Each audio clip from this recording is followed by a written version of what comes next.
All right, everyone, so let's get started. Today we have a couple of different things that we're going to cover.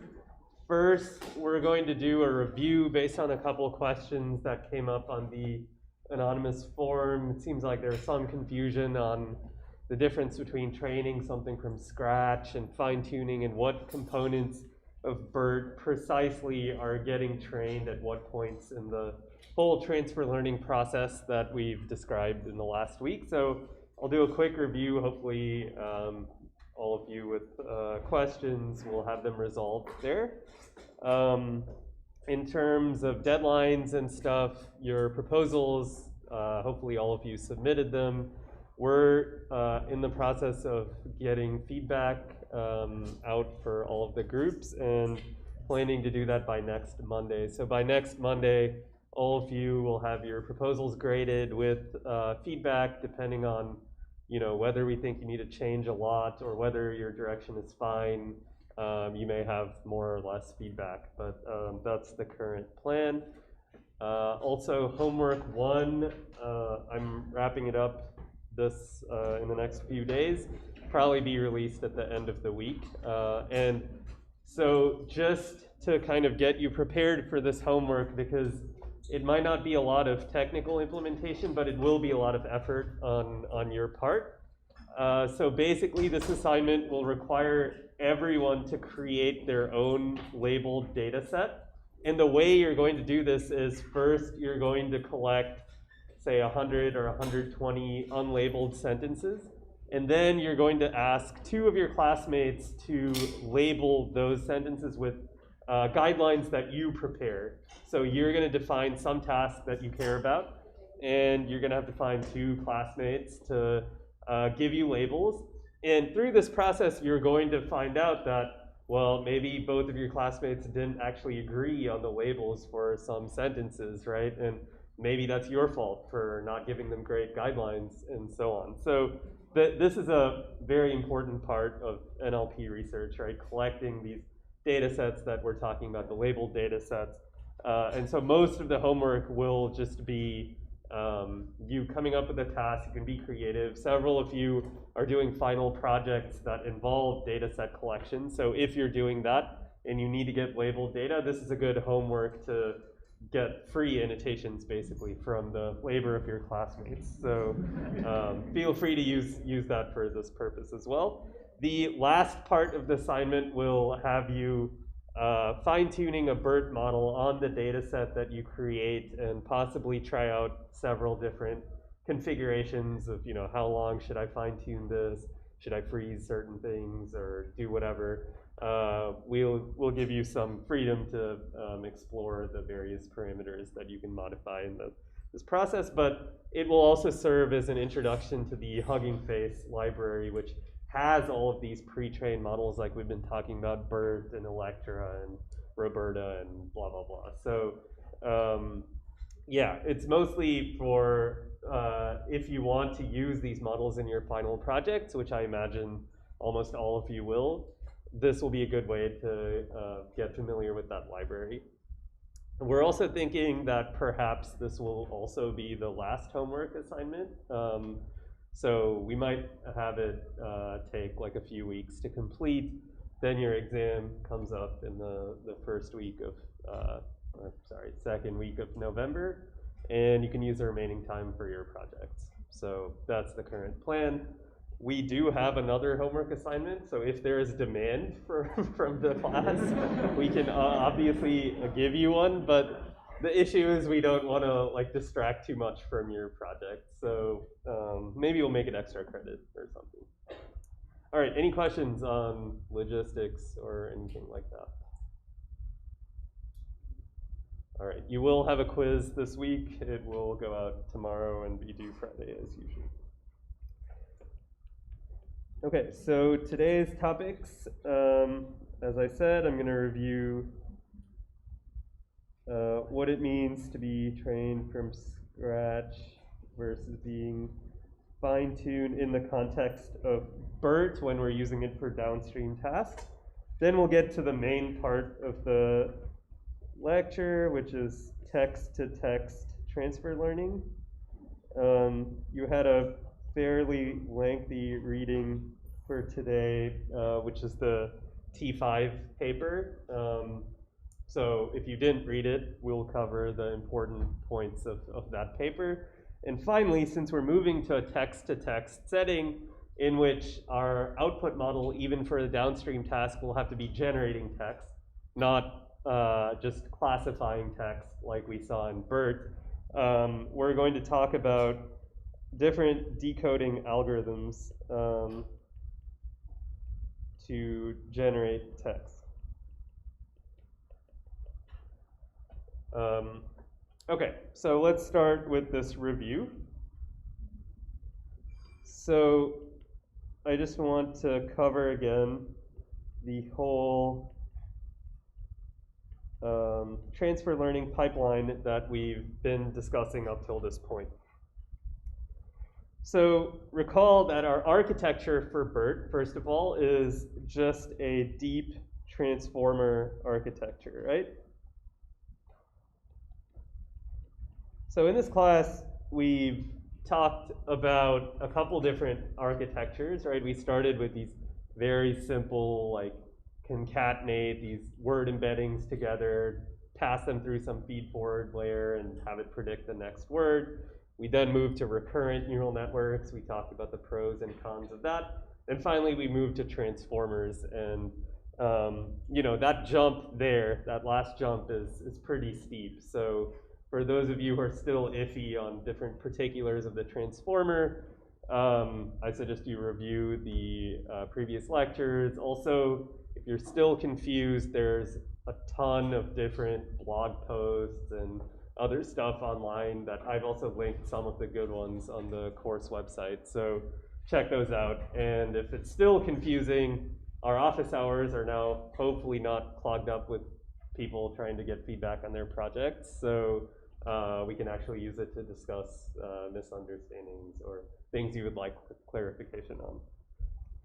All right, so remember that our deep transformer model for BERT took in some word embeddings or token embeddings as input.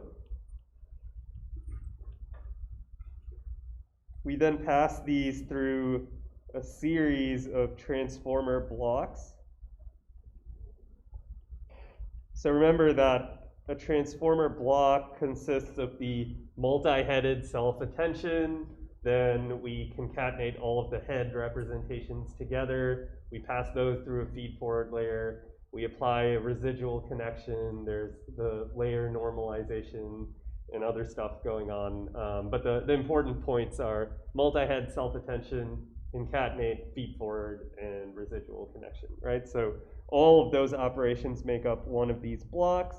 We then stack multiple blocks on top of each other for however long or however large we want our network to be. So in BERT's case, the largest model had 24 of these blocks. And finally, the output of this transformer is at the final layer a vector for every single token in the input, right? So in this sort of transformer model, first of all, as a review question, what are the model parameters?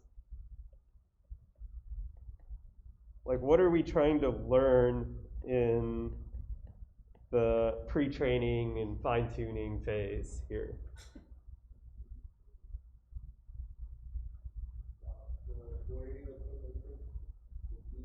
Okay, so we have our query vector, our key vector, our value vector. Note that this is for one head in one layer, and we have multiple heads and multiple layers, so we actually have separate ones of these for each head, each layer. So that's quite a few parameters right there, right? Sorry, when I say layer, let's just clarify since I'm saying block, so each block. So yeah, sure, I have these attention parameters. What else do I have in this network? The feed-forward networks. Yeah, so I'll just call that WFF. This is the feed forward. Remember, feed forward is the same as a linear layer. Feed forward matrix for each block. And this is applied on top of the concatenation of all the different head representations. So if you have more heads, this matrix is going to get bigger and bigger and bigger. All right, and finally, do we have other parameters? Right, the word embeddings. Sure. Maybe position embeddings, depending on the setup of the network. And in BERT, we have one more major parameter. Yeah, that's right. So the softmax matrix. So we've been calling that W sub O. Remember that this projects the final vectors that we get here. So whatever the dimensionality of these vectors over here to the entire vocabulary space, right? So this is a pretty big matrix as well. So we have all of these parameters, right? And we might have a few other ones that we're not going to talk about here. But these are the major ones. So when I start with this whole process, I randomly initialize all of these parameters, right? So there are many ways you could even do random initialization. It's kind of irrelevant here. Let's just assume we completely just select random numbers for each of these weight matrices. Everything is random. And this is the starting point. So how do I do this? Let's say let me just copy this thing over.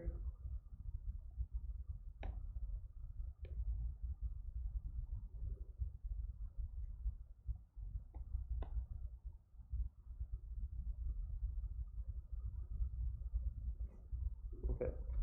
So let's say in step 1, I randomly init all parameters. And let's just, so I don't have to draw this whole thing again, let's collapse this whole thing into this random BERT block. So this is what happens in step 1, and what is the next step? I have to do pre-training, right? So now I have this model all set up. Let me do pre-training. Okay, step 2, pre-train BERT. And remember that pre-train here means we've selected some self-supervised objective function. This is not actually the task we care to solve, but it's going to result in a much better initialization of our parameters that encodes a lot of linguistic knowledge into this model, which we can then specialize in the fine-tuning phase to an actual downstream task that we care about. All right, so here, remember that now I have this kind of format for my input, the students, open their, whatever, their mask. So remember I masked some tokens. I'll pass this into my currently randomly initialized BERT model. And then I will ask this model, so it's going to produce all these vectors for one for each token in the input. And on top of this mask vector here, the one associated with the mask, I'm going to predict books. And note that this softmax layer is W sub O is dimensionality D BERT by the size of the vocabulary. So D sub BERT is a hyperparameter that just says how large your vectors at each layer are. I think in BERT it's set to 768. And the size of your vocabulary is whatever. So this is what you're using to predict the masked out word.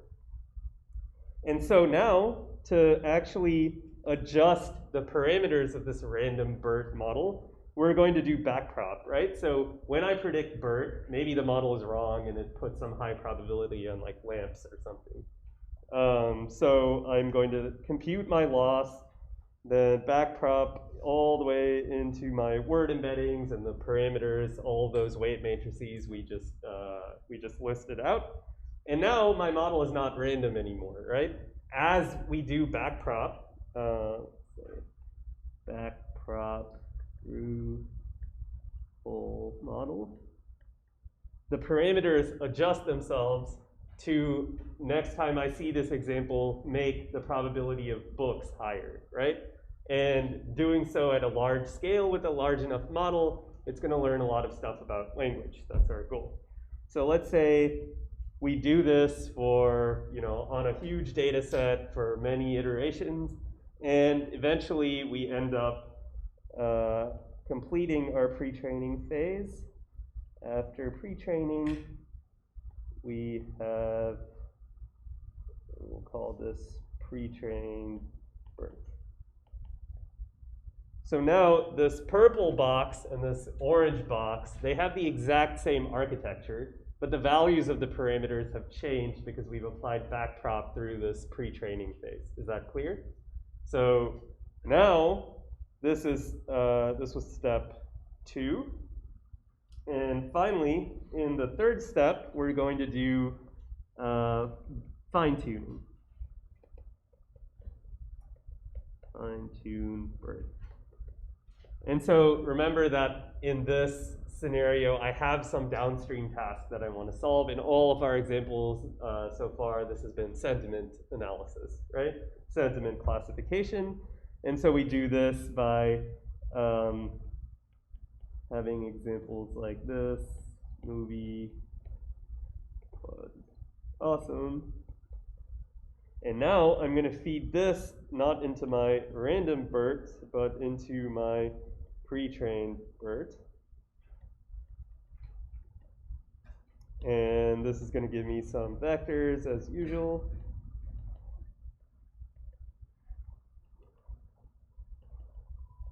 And here is where I have a little bit of a difference, right? So in the pre-training phase, I would put this softmax layer on top of all of the token representations corresponding to the mask tokens.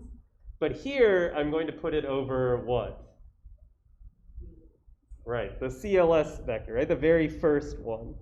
So here, softmax to predict positive. Now, this W sub O matrix cannot be transferred from the pre-trained model. Why is that?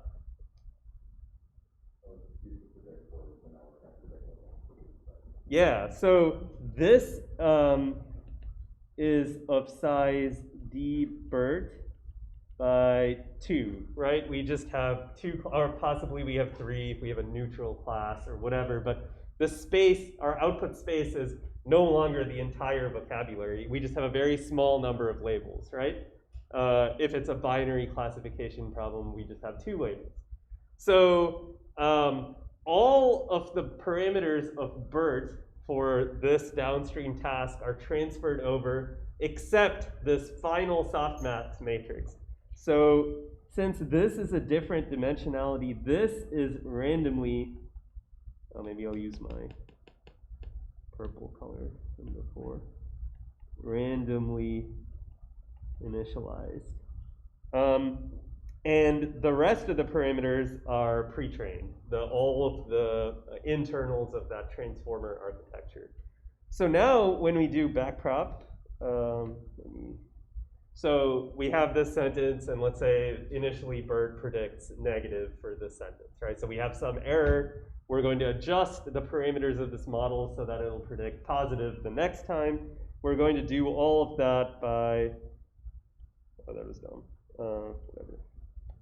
By backpropping into this entire model, right? So remember in BERT, we're just going to backprop through fine-tune all of our model parameters.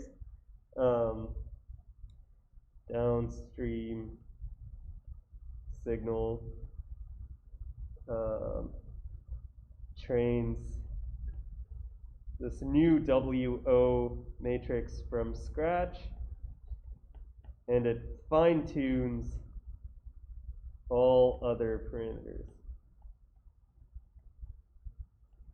Wow, that's supposed to be parameters. So one of these matrices is being trained from scratch with the sentiment signal, but this is not that many parameters, right? This is just a pretty small matrix. The vast majority of the parameters in this model are pre-trained, and then they're being like kind of adjusted in some cases, not adjusted very much at all, depending on how much you're fine-tuning this model. So at the end of the day, after we complete this fine-tuning phase, we get a, what do I want to call this, like sentiment BERT model. And this one has a different architecture than the pre-trained BERT in the sense that that final softmax layer is different, right? It's been replaced with a smaller matrix that's only used for sentiment classification. So final model is specialized or sentiment. All right, so hopefully that made things more clear. Are there any questions about this process?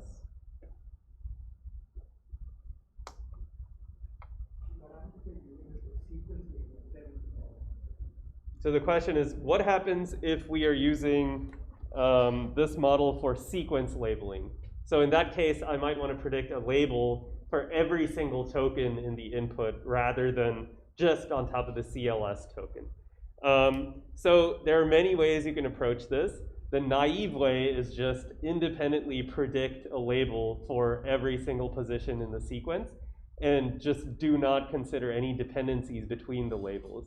And this is actually what most people do because it seems to work well even though you're ignoring these dependencies at the output layer, because perhaps during the fine-tuning process the model can learn to adjust the internal parameters to kind of handle these. Of course you could do something fancier. You could put a CRF or something on top of so a conditional random field on top of the final output layer to handle the dependencies between the labels. Or you could treat it as a like decoding problem and put an RNN or something on top. But there are many ways to handle these tasks. We may talk more about them later on when we're getting into more applications. But so far, easiest way to explain this whole process is to just start with classification tasks. Okay, let me check the YouTube comments. Nice. Let's go back. All right, so no other questions? Okay, yes. Is there any middle ground between freezing and pre-training? So the question is there any middle ground between freezing the model parameters and Pre-training. Using the pre-trained model. And fine-tuning. So between freezing and fine-tuning. So in the case of BERT, for example, I could imagine a middle ground where I fine-tune only some of the layers and then freeze the rest of the layers. In practice, most people just fine-tune the entire model. If you're resource constrained, you could freeze all but the top layer, or freeze the entire model and only train your W sub O, your new matrix here. But they've shown in experiments that this leads to worse performance overall. So if you're interested, in a much less expensive fine-tuning process, then maybe you want to do this. But it kind of depends. Most people want to increase their performance. And since this whole process, this is only a one-time cost, right? Fine-tuning this model, I only have to do it once, and then I can use it for test time arbitrarily whenever I want. So it's kind of okay if it takes a while, if I can just get a good model at the end of it. Of course, this is not feasible if the fine-tuning process is going to be, taking months or something like that. But that's kind of rare with the GPUs these days. Okay, let's switch topics then. So the paper for today, the T5 paper, addresses a couple of limitations of BERT. So maybe we can talk briefly about these. In particular, what tasks can BERT not solve? So with this pre-trained, fine-tuned paradigm that we've described so far, are there any NLP tasks that you've come across that BERT couldn't solve in this way? Right, so there's a whole class of tasks involving text generation, which cannot be easily solved by just adding a classification layer on top of a CLS token. The most complicated task we've seen on top of BERT has been this QA style, the squad data set, where we put this classifier, these two classifiers over every token in the passage to decide if they're the start of the answer span or the end of the answer span. But imagine I want to extend this model to solve machine translation, right? It's very unclear how I can do that from this current process, right?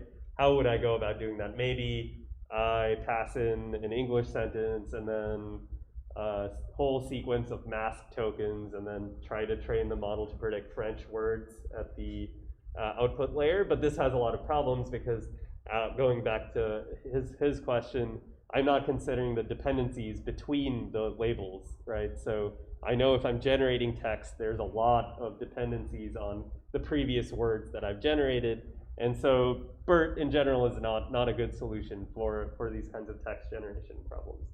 So some examples: translation, summarization. These are probably the two most popular generation tasks.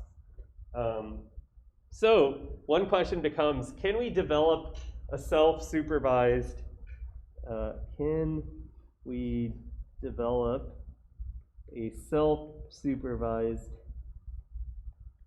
pre-training objective that kind of covers not only these classification tasks, but also these other tasks that BERT can't do, like these generation style tasks. That covers all types of NLP tasks. So this includes classification, sequence labeling, generation. And our goal here is, if we can pre-train some enormous model, we want to be able to apply it to solve as many tasks as possible. And that's kind of where we're moving towards next week and the week after, is if we just have some huge model, how do we get it to solve any arbitrary task? We're not quite there yet, but this T5 work is a good start in that direction. So if you want to kind of solve generation tasks along with classification tasks, the idea here is, why not just pre-train a text generation model?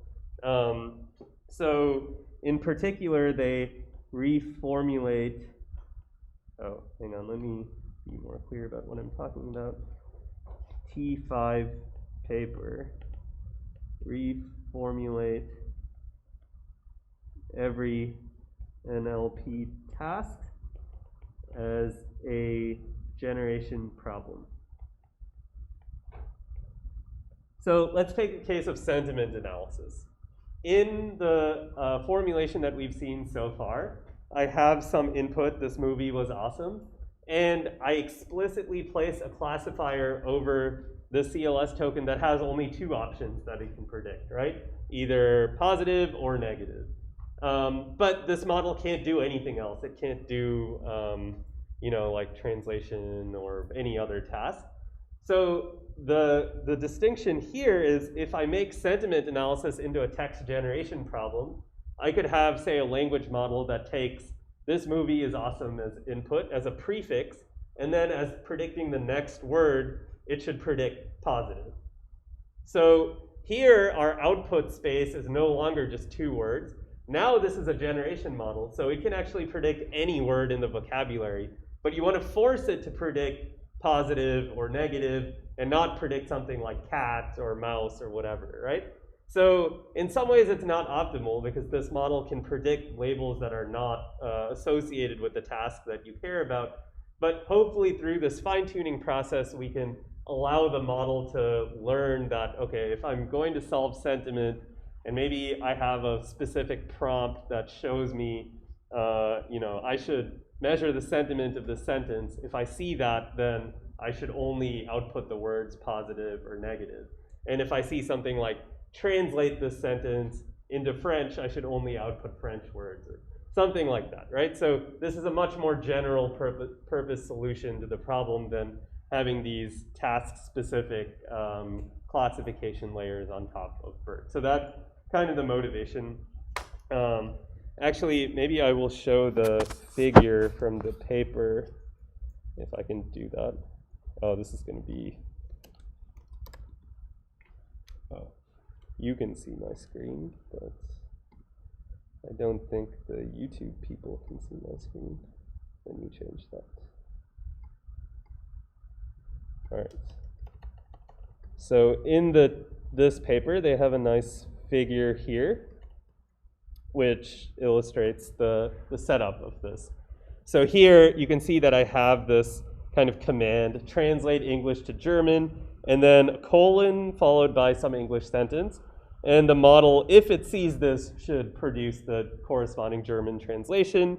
In this task on the bottom, I have this prompt, summarize this sentence, summarize this passage. So there's some long passage, and the model is supposed to produce a summary. There are more complicated tasks which kind of make even less sense to frame in this text-to-text setting.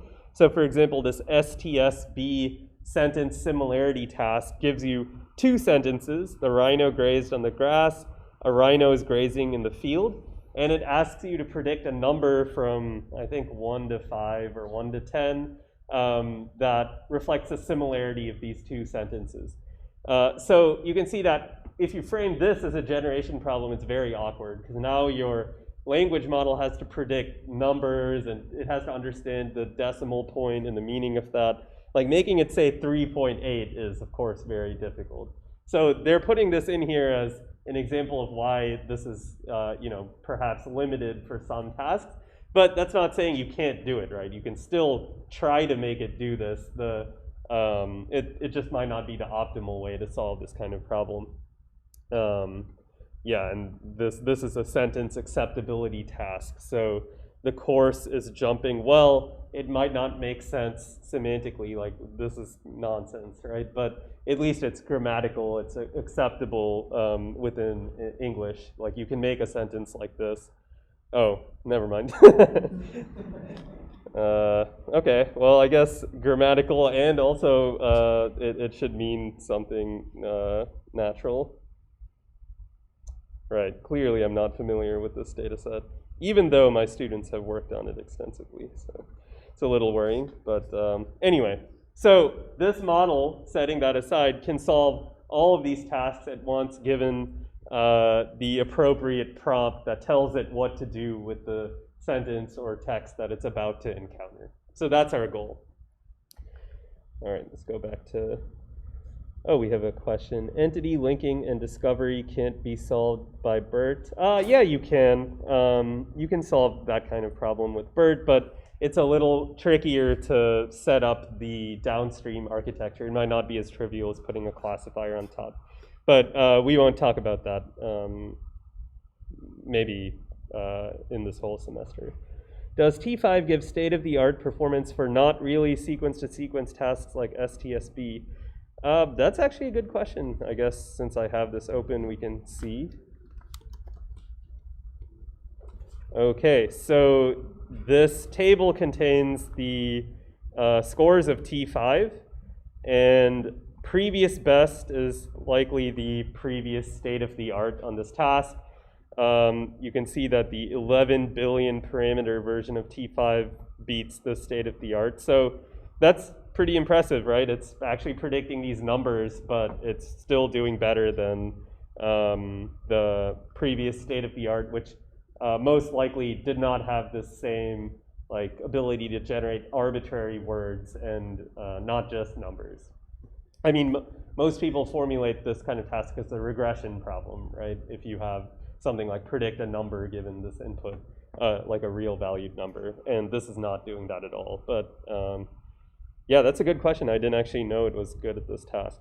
The T5 paper, however, is not the state-of-the-art on machine translation, as you can see here. It still lags slightly behind the state-of-the-art machine translation systems that have been specialized to a particular language.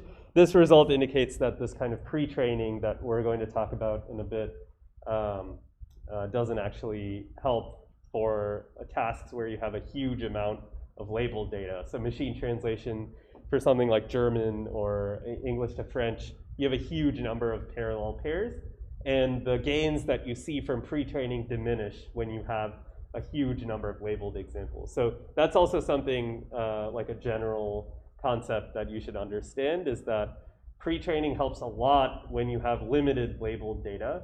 But if you have a huge amount of labeled data, then the gains start to diminish really fast. But it's very rare that you have a task where you have like millions of labeled examples. Even for machine translation, only certain languages will get you that kind of data set size. Most languages are much lower resourced and really do benefit from pre-training, as we'll see in a couple of weeks. All right, so let's get back to T5 because I've not explained their actual training objective.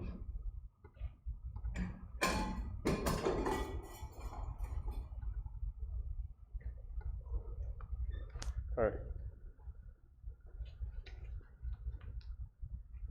And when I say a generation problem, in the paper they call it text to text. I think those are 3 of the 5 T's in T5. Probably the other 2 are transfer and transformer. All right, so let's again review the sequence to sequence model. And if you read the paper, it's actually a pretty nice paper to read. It's quite easy to read. And they also go over numerous variants of this model that are also perfectly reasonable options for a text-to-text transfer learning setup. But we'll go over the one that they settle on in their paper. And next week, we'll talk about the shift from this kind of encoder-decoder structure to just a single decoder language model in the kind of GPT-3 setting, which presumably you also read or at least saw that it was assigned as reading. So in a sequence-to-sequence model, we have an input. We'll just call those E, just taking our English to French example from before. This could be any sort of text-to-text problem, right? It could be, these E's could be the words of some article, and the output here could be the words from the summary. We're just going to use E and F to be consistent with the previous notation. So here, I'm going to pass these through a transformer encoder. And this is going to give me 4 vectors at the end. This could have many blocks. And similarly, I'm going to pass this thing through a transformer decoder. So what is the difference between a transformer encoder and decoder?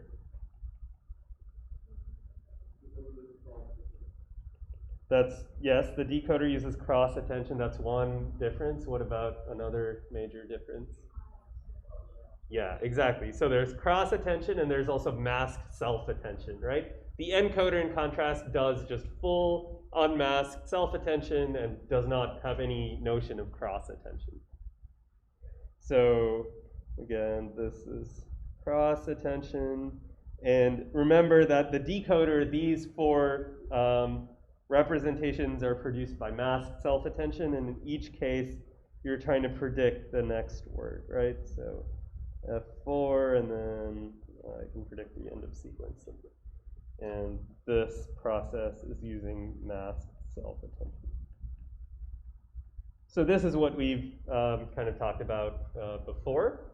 And the T5 paper just uses this exact setup with two transformers, an encoder and a decoder.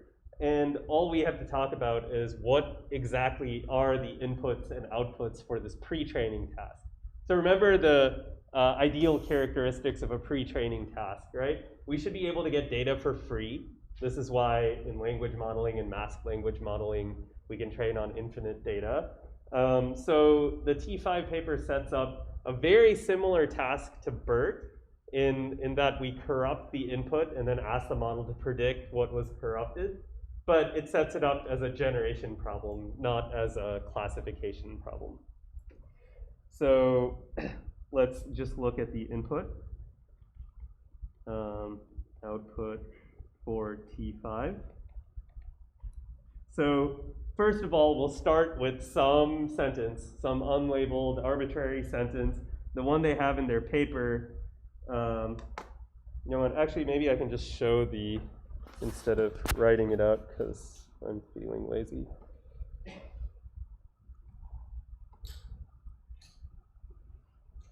So they have this figure in their paper. Oh, we went so far.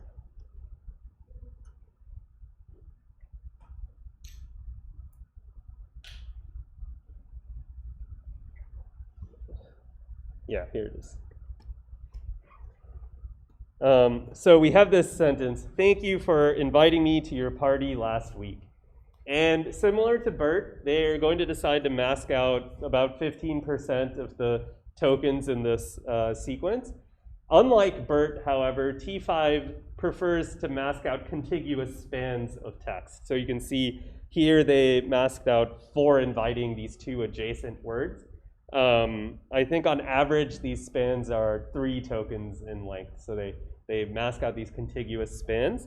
And they replace the spans that they've selected to kind of delete with these special tokens. So thank you, X, special token X, me to your party, special token Y. So this one corresponds to a different part of the input that they've decided to remove.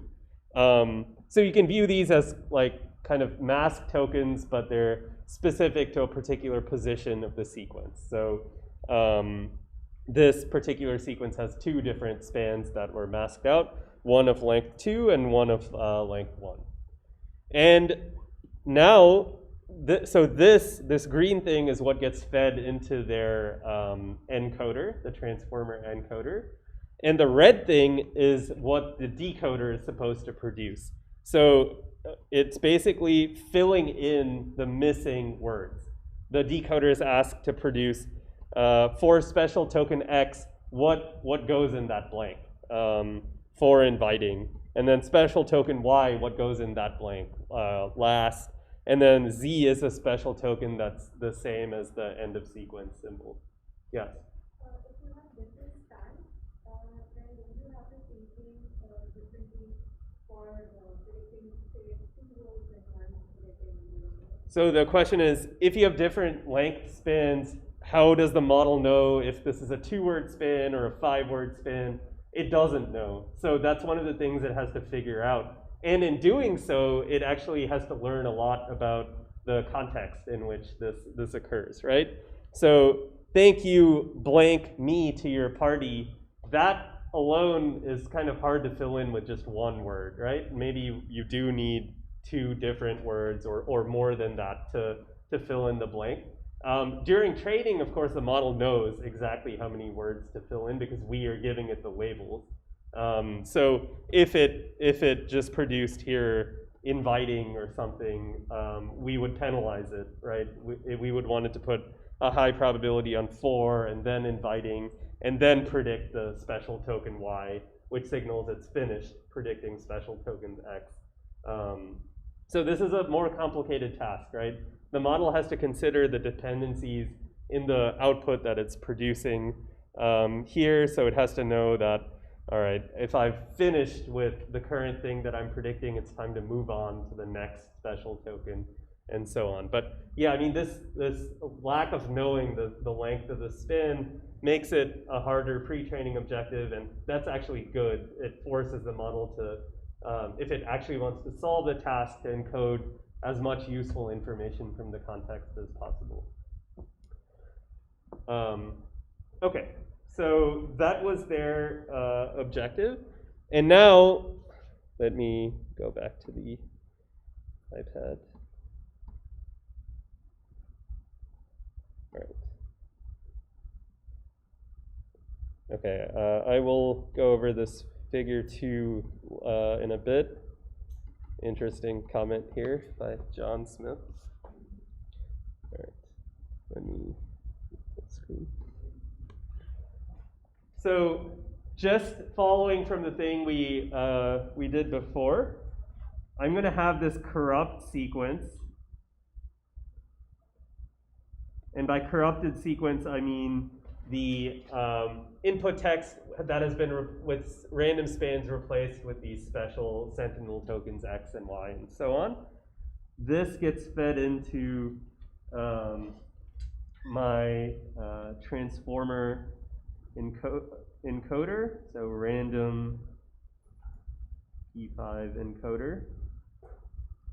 And then we, of course, have the, sorry, I'll go back here, random P5 decoder.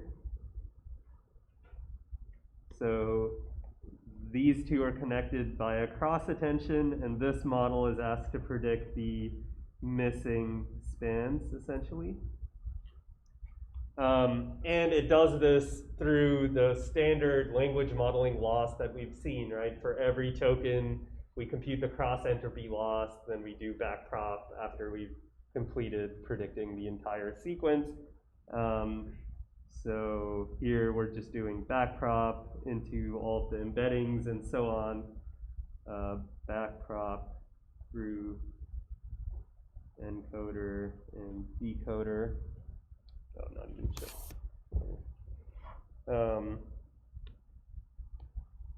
And then let's say we want to solve an entailment task. So remember from before, this entailment task was a pairwise classification task. So I'm given 2 sentences, like the dog walks versus the dog is sleeping, and I'm asked to predict if the first one entails the second one, or whether they contradict each other, or whether there's no relationship between them. So let's see how T5 might handle this.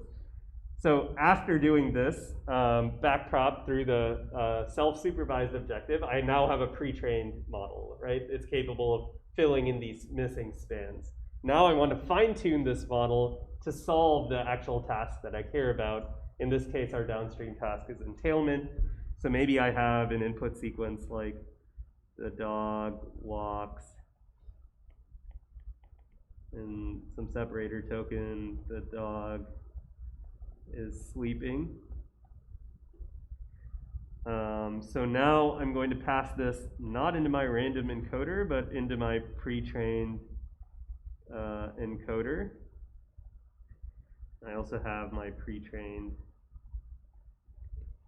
decoder. I'm just not showing the inputs to the decoder, but obviously those are the shifted over like versions of the output during fine-tuning. But in this case, with this entailment, remember this is a classification problem. So actually I only have to predict one single token in the decoder. I'm going to fine-tune it to predict contradiction in this case. It could be entailment, it could be neutral. And then maybe I'll predict this end of sequence symbol. So this is not really a sequence, right? We've just kind of reframed this task as a generation problem, but really it's just a classification problem. And in doing this, our model is now much more flexible. Like it can solve classification tasks like this. It could solve a generation task by actually using the decoder to produce more than one word. As you saw, it can also generate numbers and solve regression problems and so on. So in this phase, we're going to, again, do backprop using our labeled entailment data. And so now we have a fine-tuned T5 for entailment. So just to be completely clear, let's say I wanted to use T5 for machine translation.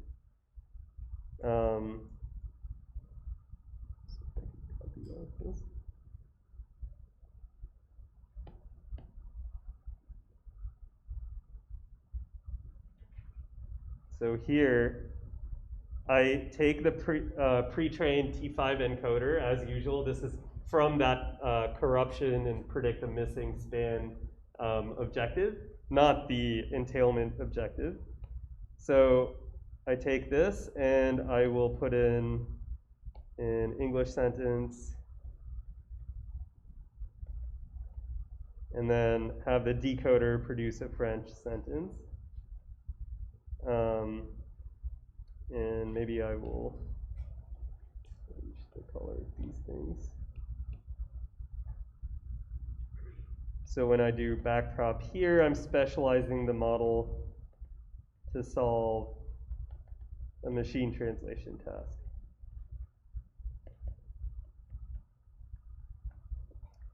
So you can see that T5 is a little more flexible than BERT. It can solve all sorts of tasks like generation, classification, and so on. So one question is, do we really need two separate models for this? Do we need an encoder and a decoder? Or can we do this just with one model? So does anyone have thoughts?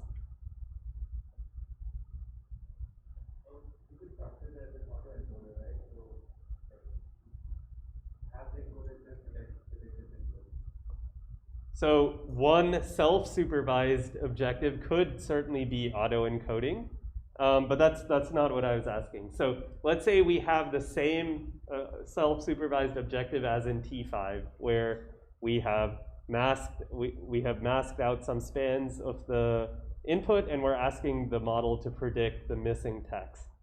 Do I need an encoder and a decoder, like a separate model, a separate encoder and a separate decoder, to solve this task?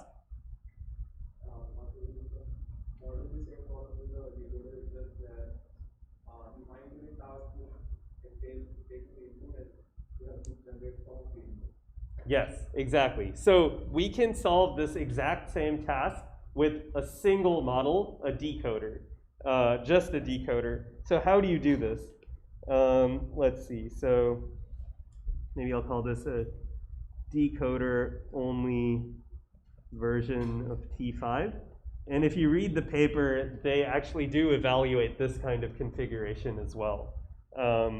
So here, let's say what is my example again? Thanks for, okay, it was like, thanks for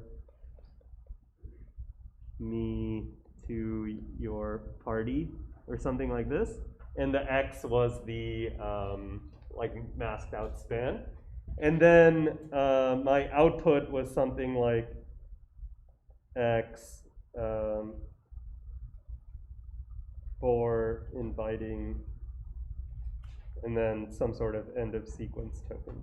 So this, if I were to do this in a single model, then perhaps I would want to introduce, so currently, right, I have this part in the encoder, and then this part in the decoder, and the connection between these two models is in the cross attention. But let's say I didn't want to have an encoder. I can do this by adding, say, a separator token here, which clearly indicates the end of the input sequence and the beginning of the output sequence. And now I just have a decoder, which is predicting the next word. But we have to be a little careful about the mask when we're doing this. So remember, in a decoder, we do masked self-attention.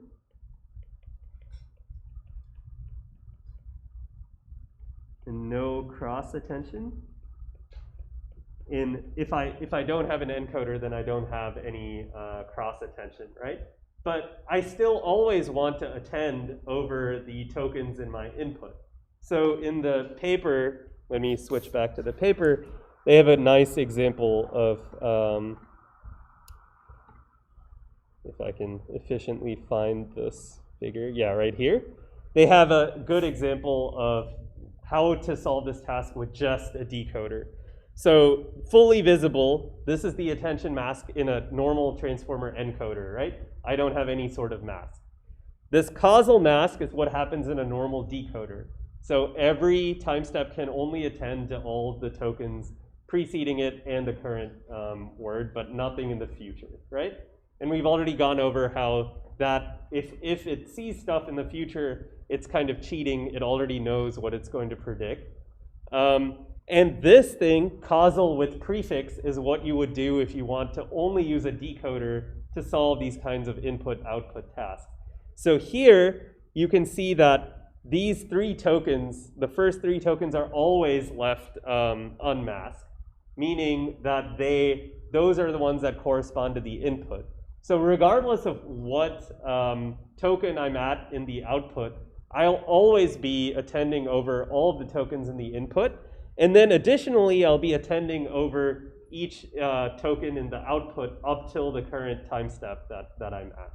So it's just a variant of you need to adjust the mask so that you're always attending over the input sequence, and you're also always attending over all of the output tokens that came before you, but not after you. So you can see the difference here.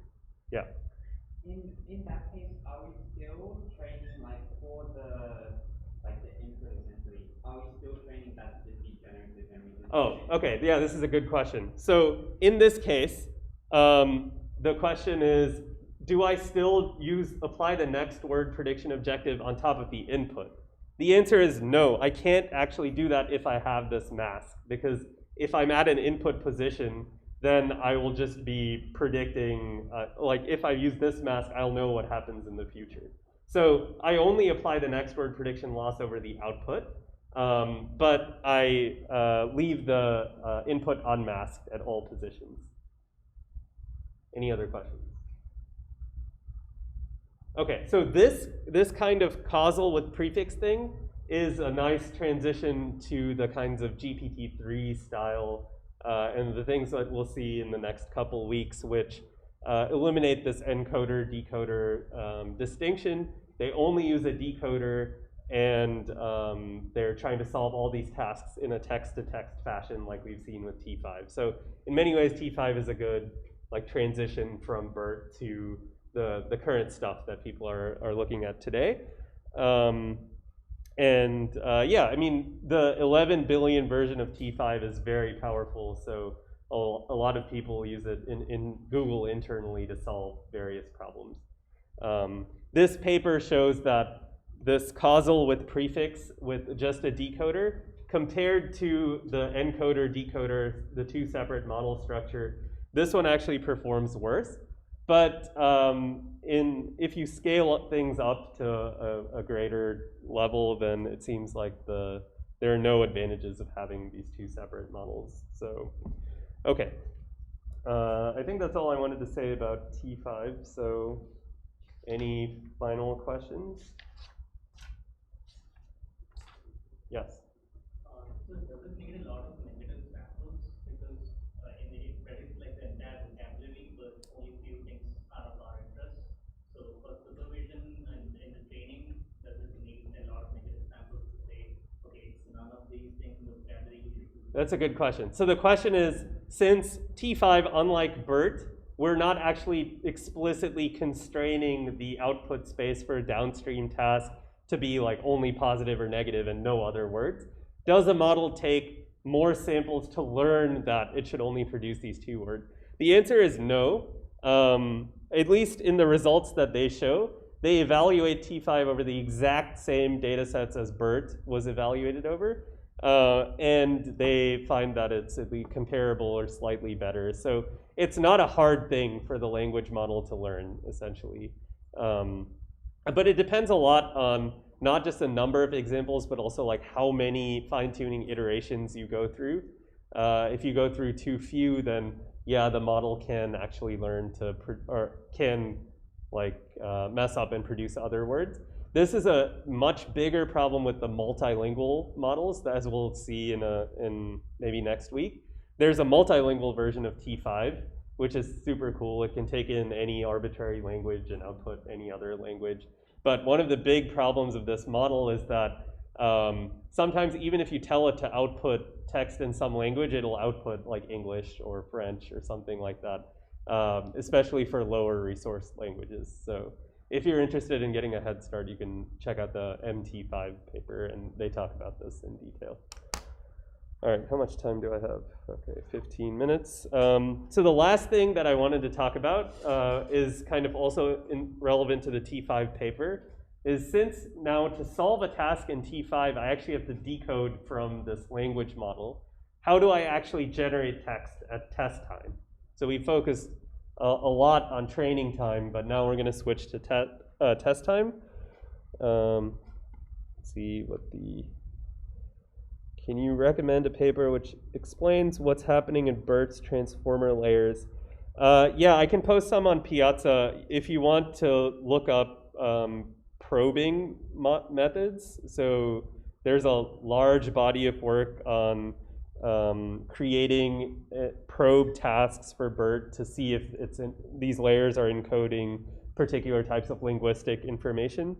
I'll link some in Piazza later. All right, so for now, let me, what am I doing? Yes. Okay, so now we'll switch gears and talk about decoding from language models. Here I just have a quick set of slides, hopefully quick. So again, in this kind of sequence-to-sequence setup, or anything with a decoder, this part of the lecture is relevant to anything with a decoder. But since we were just talking about T5, we can stick with this sequence-to-sequence setup. So remember, our goal is to produce, given some input sentence, so here we're going French to English, we're trying to produce the English sentence with highest probability, right? So the overall possible English sentences I could formulate, given this French sentence, I want to choose the one with highest probability. But remember that the probability of a sentence is the product of the conditional probabilities of each token in that sentence given all the previous words that I've produced. So this is the chain rule, again, basic review. That's all in these equations. And our decoder is modeling these conditional probabilities, P of E sub I given all of the previous English tokens and the French tokens. So we have this encoder-decoder structure, and we've talked about training time, right? So at training time, with a transformer decoder, I can use masked self-attention and parallelize the computation at every time step. But at test time, I have to predict each word one at a time in the decoder. That's because I don't actually know the ground truth thing that I want to predict, right? At training time, I always know the correct answer, right? So if I'm doing translation, I always have the correct French, sorry, what direction am I going? The correct English sentence. I got it from my data set. So I can do all of these computations in parallel because I know the identity of the words I need to predict. At test time, I ideally get a new French sentence that I've never seen before at training time, and I don't know its English translation. That's why I'm using the translation model, right, to get a translation. So test time usage is different than training time usage. And we generally treat this as a search problem. So if we're interested in finding the highest probability English sentence given this French sentence, one of the most naive ways you could think about doing this is let's just enumerate all possible English sentences that I could ever construct and then pick the one that has the highest probability. So intuitively, what is an issue with that?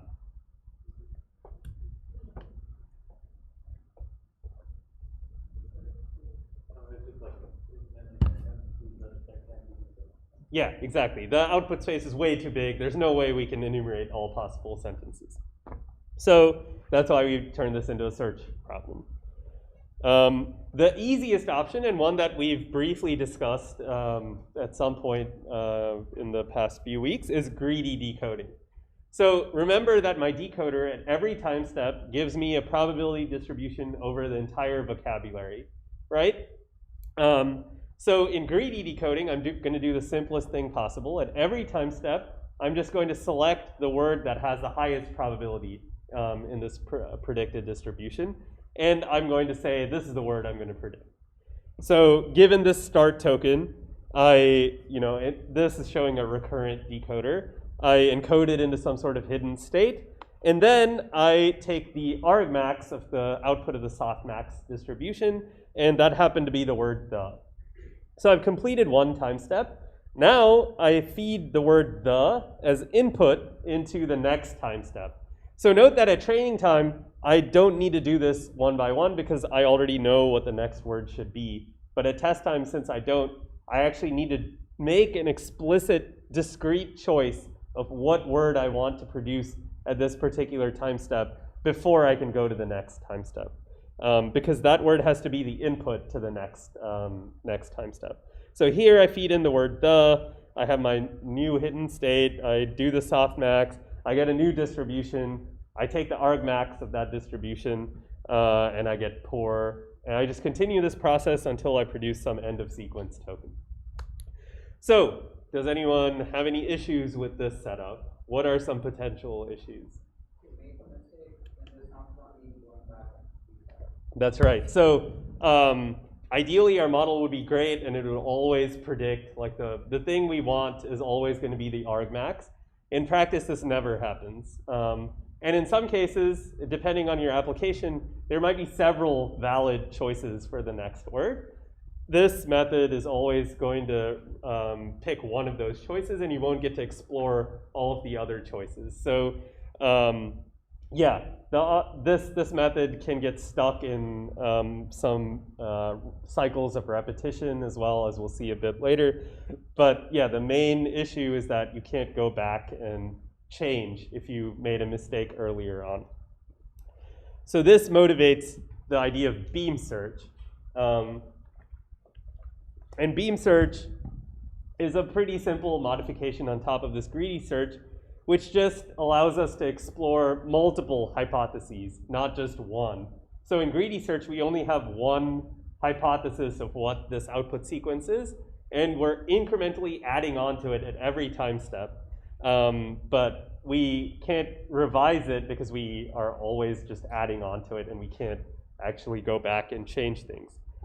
So instead of just taking this single path, the single decoding path where we're always selecting the most probable word, in beam search, we're going to select at every time step multiple words, and we're going to keep track of multiple continuations that we've formed in the past. We generally call this value k the beam size. How many of these partial sequences do we keep in our memory? Because we can't, of course, we've already established there's infinite possible sentences. We can't just keep every possible hypothesis around. So beam search is like an intermediate between explicitly enumerating as many sentences as we can and only looking at one possible hypothesis, which we get from greedy search. For applications where beam search is used for generation, usually you keep 5 to 10 different competing hypotheses around. So let's look at this algorithm. And we'll look at the same sentence, the poor don't have any money, or at least the same French sentence that we're trying to translate into that. So given our start token, at the first time step in beam search, and this is with beam size of 2, we're going to take our distribution and we're going to take the top 2 most probable items, not just the top 1. This is with k equals 2 again. So the 2 highest probability items, and this is showing the negative log probabilities, I think this is just showing the log probabilities. the and So these are the first word that of the sentence, and these are the two most plausible words, most probable words for the first time step.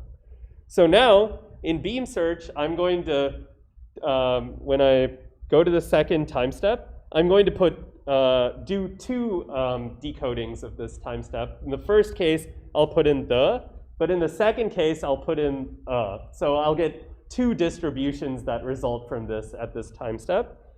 And I can look at the most probable words from each of these paths. So given the path, I see poor people, and given the path, I see poor person. And now I'm going to select the two paths out of these four that I've shown on the slide that are the highest probability, and I'm going to toss away the other two. I'm not going to consider them in the future. As before, I can't consider every possible path because I don't have enough memory or whatever to do this. So in this case, I'm going to select the word poor from both paths. As you can see that those are the highest probability. And I'm going to expand these again. So at the second time step, I feed in the poor and a poor, and I look at the distribution from both of these. I again expand out all these probabilities, and I then do this pruning stage where I only select the top two most probable sequences and see like these ones, the people, a person, a poor person, a poor but. All of these are not being explored further. So they were not as probable as these other paths, so I've chopped them off my beam. And similarly, I can continue expanding these paths until finally I ideally will generate some end of sequence tokens at the end of these beams, and then I can hold them. And finally, when actually, this is a good question. When does this algorithm terminate? When all of my hypotheses have completed with an end of sequence token, then I just choose the one that has the highest probability as my result. So in greedy search, I'm committed to a single candidate sequence. In beam search, I'm exploring multiple candidates at every time step, picking the most probable one. So if the most probable path under greedy search was bad, in beam search I have a chance of finding a higher probability sequence. Does that make sense? Yes.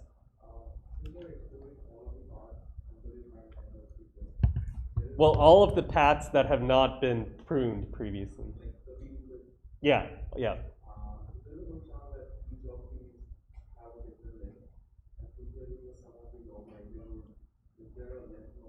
Yeah, this is a great point. So beam search is kind of biased towards preferring shorter outputs, right?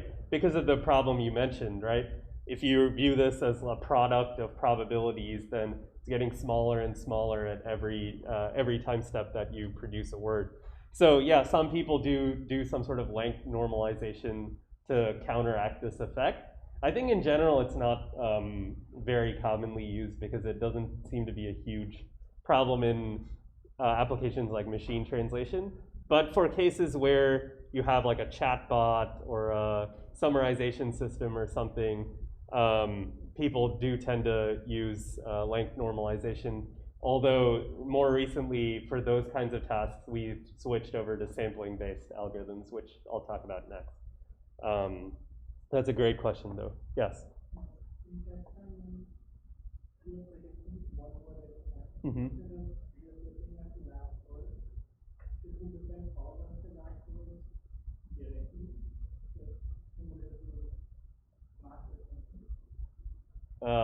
Sorry, so I didn't understand the question.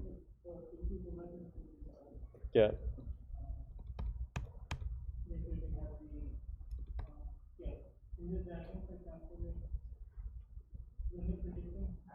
Uh-huh.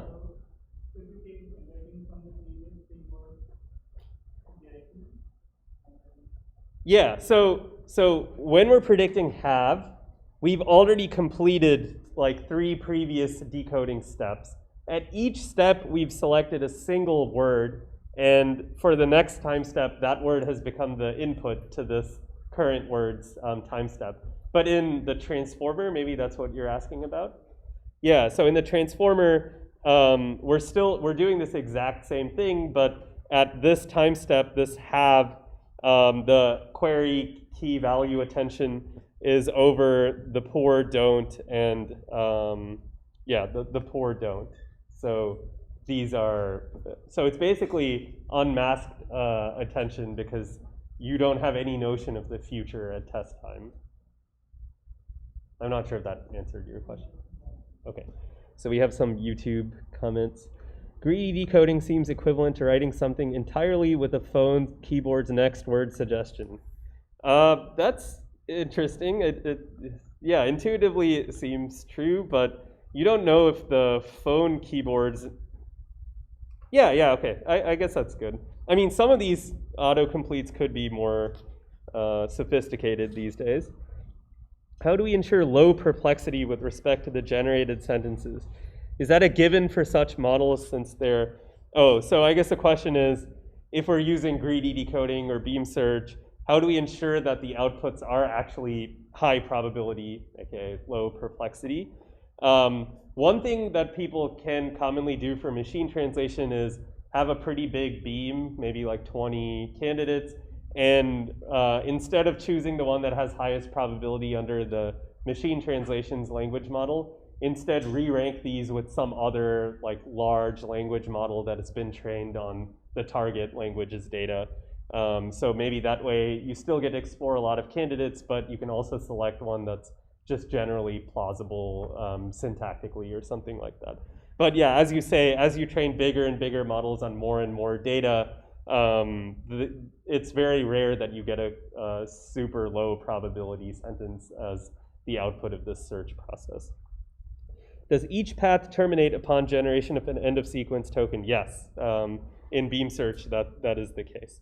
And also in greedy search, right? We terminate only when we reach an end of sequence token. In practice though, what if the model decides never to generate an end of sequence token? This happens often with undertrained models or, it's 517. Okay, I didn't realize that. So let's stop here and we'll continue with the sampling based algorithms on Wednesday.